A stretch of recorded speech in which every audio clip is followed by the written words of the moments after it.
नमस्कार. जय श्रीराम. मंडळी, मंडणगड, खेड, दापोली आणि एकूणच कोकणामध्ये किंवा एकूणच महाराष्ट्रामध्ये म्हणू आपण, काँग्रेसची ताकद ही पूर्वी होतीच. एक नंबर काँग्रेस हा एक नंबरचा पक्ष होता. याचं कारणच असं की काँग्रेसला ऐतिहासिक पार्श्वभूमी आणि तेवढा विरोधी पक्षही तेवढा प्रभावी नव्हता. आता कोकणाच्या तुपाला झालं तर मुख्य म्हणजे रत्नागिरी जिल्हा आणि दापोली, खेड, मंडणगड.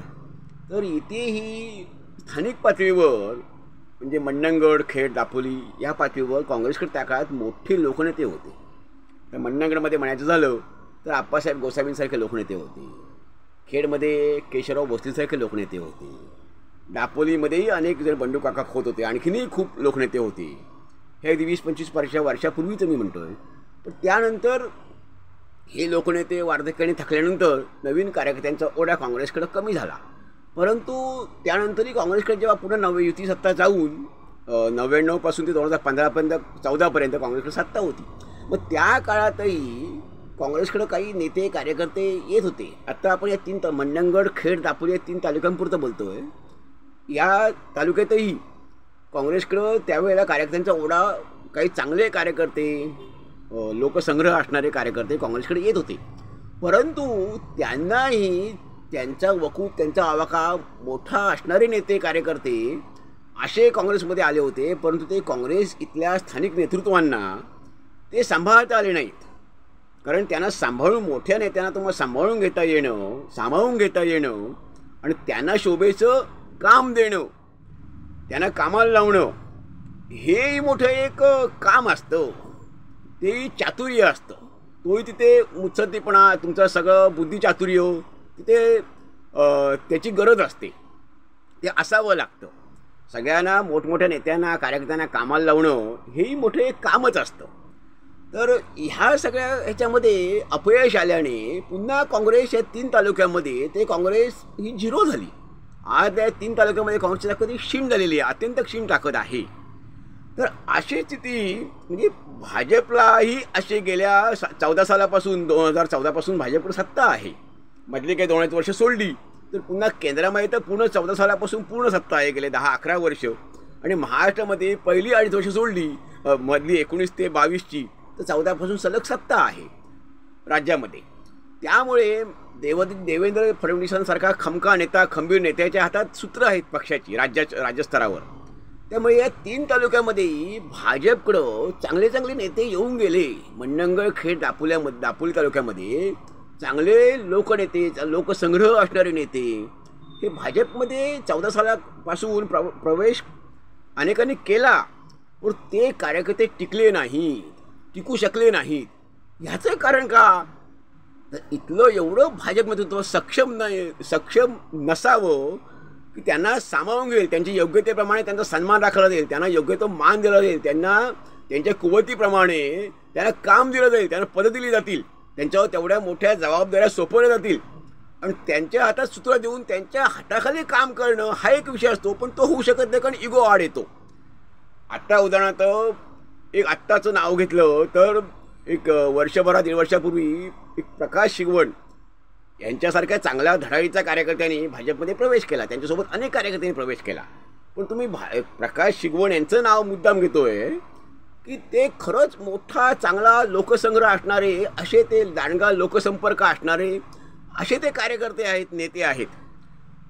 त्यांना खरं तर आत्ता जर 3 तालुक्यामध्ये, खेड, दापोली, मंडणगड तालुक्यामध्ये जर भाजप वाढवायचा असेल, तळागाळापर्यंत पोचवायचा असेल, तर असा प्रकाश शिगवणासारखा तळागाळापर्यंत पोचलेल्या कार्यकर्त्याला, नेत्याला त्यांच्या हातात सूत्र देणं ही खरी गरज आहे.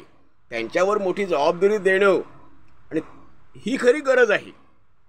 ह्याचं कारण आज भाजपमध्ये या 3 तालुक्यामध्ये, खेड, दापोली, मंडणगड या 3 तालुक्यांमध्ये जर सर्वाधिक लोकसंपर्क कुणाचा असेल, सर्वाधिक लोकसंग्रह कुणाचा असेल, तर प्रकाशजी शिगवण यांच्या एवढा लोकसंग्रह, यांच्या एवढा लोकसंपर्क, यांच्या एवढा दांडगा एवढा प्रवास असणारा आणि तळागाळापर्यंत लोक त्याच्या पाठीशी आहेत असा कार्यकर्ता, प्रकाशाच्या तोडीचा एकही कार्यकर्ता, नेता हा दापोली, खेड, मंडणगड 3 तालुक्यामध्ये भाजपपुढे निश्चित नाही आहे.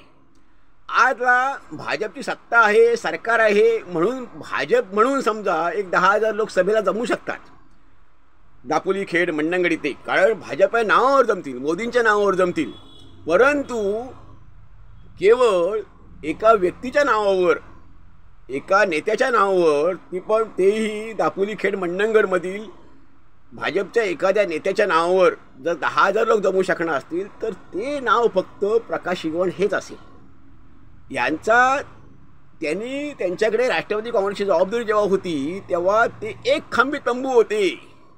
त्यांनी अखंड पक्ष असा काळ होता, म्हणजे त्यांचं संघटन चांगलं आहे, संघटन कौशल्य त्यांच्याकडे आहे, परंतु प्रकाश शिगवणांनी त्या काळात अख्खा पक्ष चालवलेला आहे असंही त्यांनी त्यांचं एवढं कर्तृत्व त्या काळात त्यांनी गाजवलेलं आहे.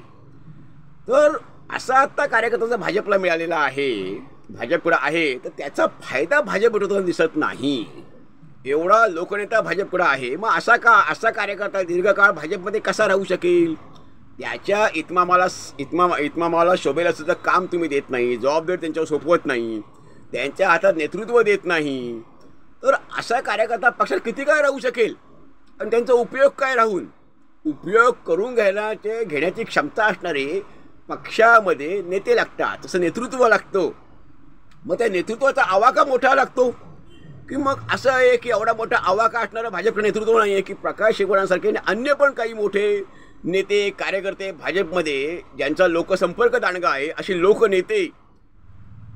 लोकनेते जे भाजप नेतृत्व सांभाळू शकेल असं एवढं त्यांच्यापेक्षा आवाका मोठा असणारं नेतृत्व पक्षाकडे नाही आहे. 3 तालुक्याचं बोलते मी, खेड, दापोली, मंडणगड.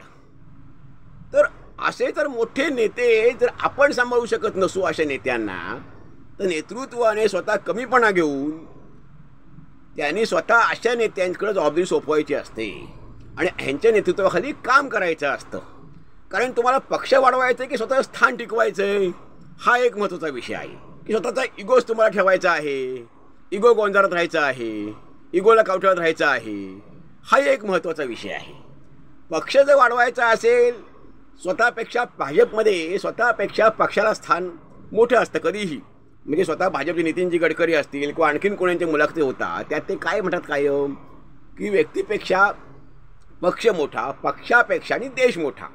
तो पक्षापेक्षा देश मोठा, संघटनेपेक्षा देश मोठा हे आलंच, प्रश्नच नाही, पण तो व्यक्तीपेक्षा पक्ष मोठा म्हणजेच मग आपल्या स्थानापेक्षा आपलं स्थान काय आहे याच्यापेक्षाही पक्ष वाढला पाहिजे, पक्ष मोठा झाला पाहिजे, पक्षाचं काम वाढलं पाहिजे, तळागाळापर्यंत पक्ष पोचला पाहिजे, गावागावात पक्ष पोचला पाहिजे. मग अशाला एक माणूस कोण आहे? मग असं कर्तृत्व गाजवणारा माणूस म्हणजे आज तरी 3 तालुक्यांमध्ये आहेत. कार्यकर्ते खूप असतील, चांगले कार्यकर्ते भाजपकडे असणार आहेत, प्रामाणिक कार्यकर्ते असणार आहेत, पण तरीही त्यांच्यामध्ये लोकसंपर्क असणारा, गावागावात संपर्क असणारा, आजही किमान 3 तालुक्यातल्या 100-150 गावांमध्ये ज्यांचं नाव घेतलं लगेच ओळखणारा असा कार्यकर्ता नेता कोण असेल तर ते मी भाजपच्या बाबतीत बोलतोय फक्त, तर ते प्रकाश शिगवण हेच नाव येईल. मग त्यांचा पक्षाने गेल्या 1-1.5 वर्षामध्ये किती उपयोग करून घेतला आहे? त्यांना पदाला शोभेल, त्यांच्या व्यक्तित्वाला शोभेल, त्यांच्या नेतृत्वाला शोभेल, कर्तृत्वाला शोभेल अशी त्यांच्यावर जबाबदारी किती दिलेली आहे? त्यांना असं कोणतं मोठं पद दिलेलं आहे व स्वतः मिळवायचं असतं कर्तृत्वाने, हे बरोबरच आहे, पण त्यांना तुम्ही संधी दिली पाहिजे. अशा माणसाला संधी दिली पाहिजे, कारण त्यांनी आधी कर्तृत्व मला गाजवलेलंच आहे. स्वतःच्या हिमतीवर, ताकदीवर ते निवडून आलेले आहेत. ते स्वतःच्या ताकदीवर स्वतः निवडून यायचे ते, आणि अनेकांना निवडून ते आणायचे. एवढी त्यांच्यामध्ये क्षमता आहे, गावागावात त्यांचा संपर्क आहे. मग अशा नेतृत्वाला पुढं आणलं पाहिजे, त्यांच्यावर जबाबदारी सोपवली पाहिजे. केवळ राज्यसत्ता आहे म्हणजे आपोआप जादूच्या कांडी फिरवल्याप्रमाणे पक्षाचं काम कधी वाढत नाही.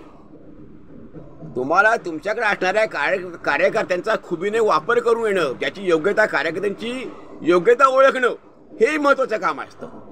ते मग ते करत असताना स्वतःचं इगो हा कुठेतरी मागे घेणं, स्वतःचा अहंकार कुरवाळीत न बसणं आणि चांगल्या नेतृत्वाला योग्य ती संधी देणं, तरच पक्ष वाढू शकेल. त्यामुळे व्यक्तीपेक्षा पक्ष श्रेष्ठ आहे हे तेव्हा सिद्ध होईल जेव्हा तुम्ही तुमच्याकडे येणाऱ्या कर्तृत्ववान नेत्यांना त्यांच्या योग्यतेप्रमाणे संधी द्याल. मंडळी, यावर आपलं काय मत आहे आपण धन्यवाद. जय हिंद, जय भारत.